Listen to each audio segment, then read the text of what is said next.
show of current matters affecting the country. I am your host, Alice Wanjiko, and today I'm joined by a distinguished guest here with us on set today. Welcome.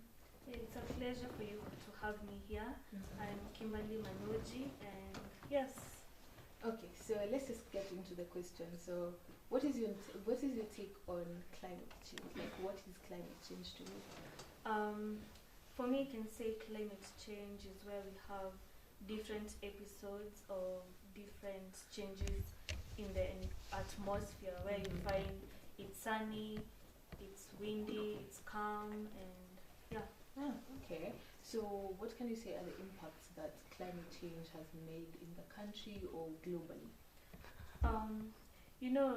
Nowadays the world at large is being affected by the global changes due to the industries, due to the harmful chemical being used and released to the atmosphere and to the natural environment. So as for me, what I can say is that it has made the world to become more hot. Like you find nowadays it's sunny, but the degrees have gone to an extent where like you saw like some previous cases in the UK last year where people used to place their bags on the table and they start melting off the materials. So those are effects of the climate changes that have been caused by the industries releasing harmful chemicals. And industries are now growing rapidly. Like every day there are more coming industries doing magic and bringing new things. That was lovely. Okay, so to our next question, what are the things you can see that we can do? Like, what are the solutions we can have as a country so that we can stop climate change and global warming? The organization that I have right now, we are working towards setting certain goals about the countries that have a lot of industries. First, we start by advising them that they, instead of them doing more industrialization, they can work on agriculture, because farming, like, it brings also a lot of income to the country, and it's a source of revenue to the country. So we advise people nowadays, like, not only opening multiple industries. So what we are doing right now, if you have an industry of your own, we are like telling people like you can make it a multi-industry within where we don't have to open many more in one surrounding areas, because this is really affecting the climate. And some few weeks back, we had some cases of where like we have to send people to the oceans to go collect litter, because right now a lot of living things are dying in the water. So right now we're advising on proper disposal of waste. We're advising people on how to like do things in a nice way. Okay. Halo wafula, nimekuja kutembelea wewe kidogo tu bwana. Sasa siko nyumbani. Nitarudi saa 3. Pata wafula, ni siku mingi sijakuona my brother. Nataka tukae chini tu discuss. Hapana Koimet, niko kwa meeting saa hii. Kuja after 2 hours. Wafula. Huyo si ni wewe nakuona hapo ukikula ukali peke yako. Huyo ni twin brother yangu kutoka Kakamega. Nimemwaribu afunge gate ndio inzi wasingie. Wacha nitakupikia nikitoka meeting. Jamii Milk, nutrition for champions. On our next question, Daktari, I heard about your organization. Can you please tell us more about what you do in the organization? What does the organization entail about? Just talk about the organization. So I started an organization that it's called Maintain Usafi Limited, and it's an African Kenyan-based organization, and we are planning to take it to be a global organization. Because first we are targeting a very wide range of audience, from people from USA, like the politicians, and right now, next week, I'm flying out of the country to go and meet with Biden because he's in one of the largest countries that have power. So yeah, he's going to help us with that. So we are looking forward to minimize the growth of industries because right now there's excess. It's like a competition. Everyone wants to have an industry because of power, money. So yeah, we're going to talk about a lot of things. Okay, that's nice. So does your organization have placements for youth? Like, does it provide jobs for youth? Because right now in the country we have so many jobless youth and they're all looking for work, for job opportunities. Do you have places or opportunities in your organization? Yes, I do. So what qualifications do they need to have, or do they not need qualifications? Just tell us about that.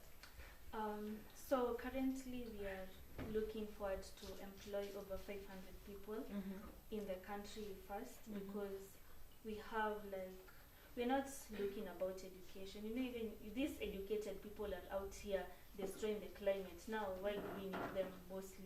We need people who don't have a source of income so that we are able to create growth, development. Yeah, sure. We are not supposed to grow alone. So we want to grow together with people, do tree planting, help in cleaning the environment in towns, in rural areas and urban areas.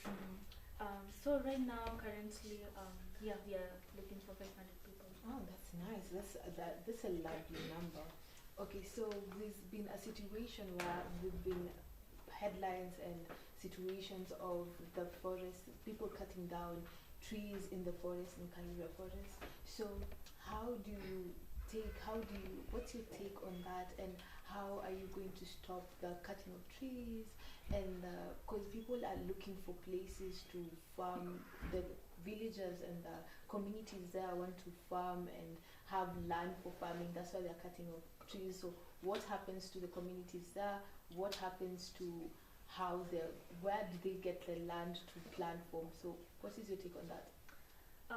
First of all, some Kenyan politicians are very negligent and they want to cut trees so that they get money because trees is used in various ways like paper making, tissues and everything.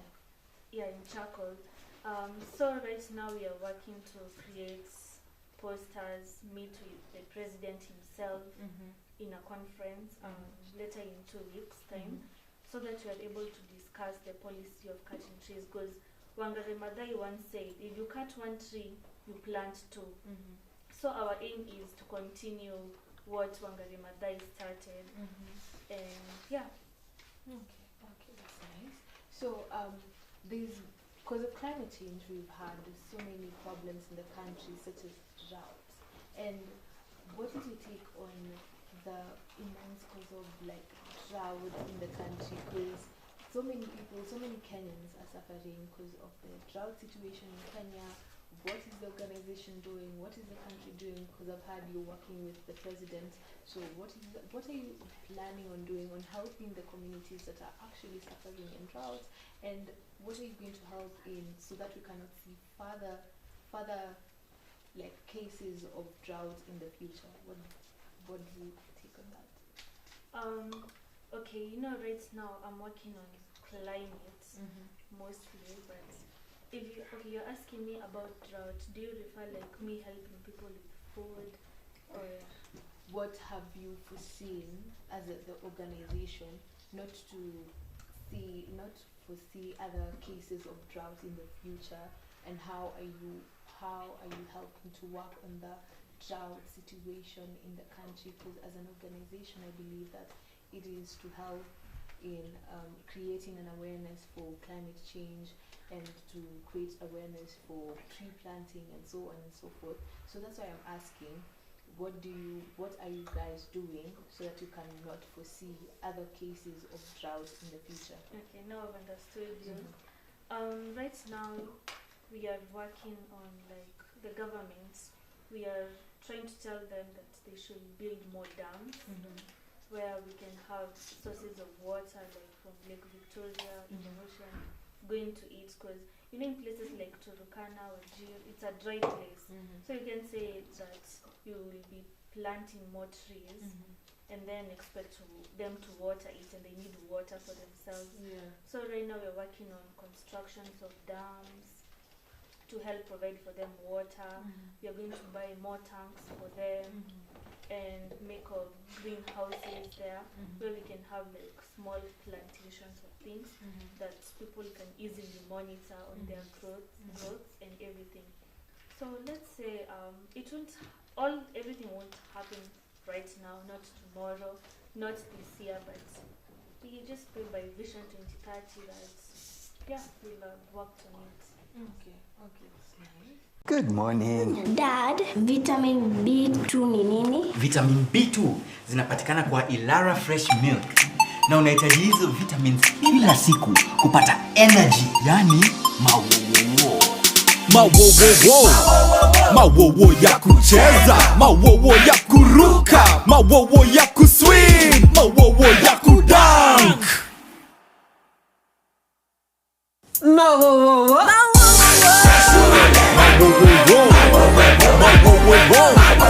Ilara Fresh Milk, jijaze mawowo. So in conclusion, Daktari, what's the advice you can give to your fellow Kenyans on things they can do so as to prevent climate change and further global warming in the country and globally? What is the advice you can give?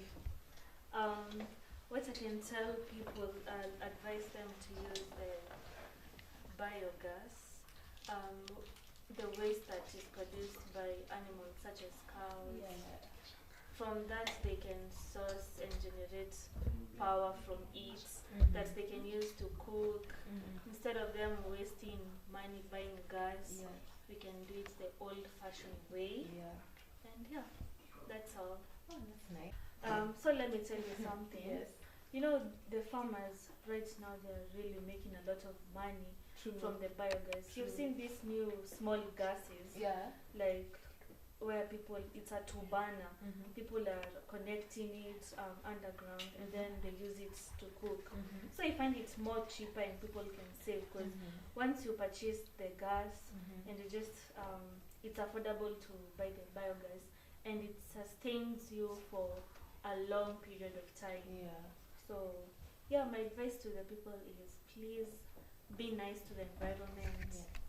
Do not litter around shamelessly and foolishly, and dispose litter to the right places in the bins. Don't throw them on the roads, because you guys are giving us a hard time. Like, please save us right now, save your generation to come. So as to mark Earth Day, there will be a tree planting session on Saturday at Uhuru Park. Please avail yourself so that you can plant trees together and save the environment. So thank you for joining us today, Daktari. It was lovely hosting you today. You're welcome. Please join us some other time and we can learn so many things. Just give me a call. I'm going to just leave you my number. For sure. Thank you so much. So in conclusion, Daktari, what's the advice you can give to your fellow Kenyans on things they can do so as to prevent climate change and further global warming in the country and globally? What is the advice you can give? What I can tell people, advise them to use the biogas, the waste that is produced by animals such as cows. From that they can source and generate power from it that they can use to cook. Instead of them wasting money buying gas, we can do it the old-fashioned way. And that's all. Oh, that's nice. There's a day I even saw there's a farmer that has incorporated biogas in the farm, and they're saving lots of money. You guys should try it. Like saving a lot Let me of tell money you something. on biogas. You know, there are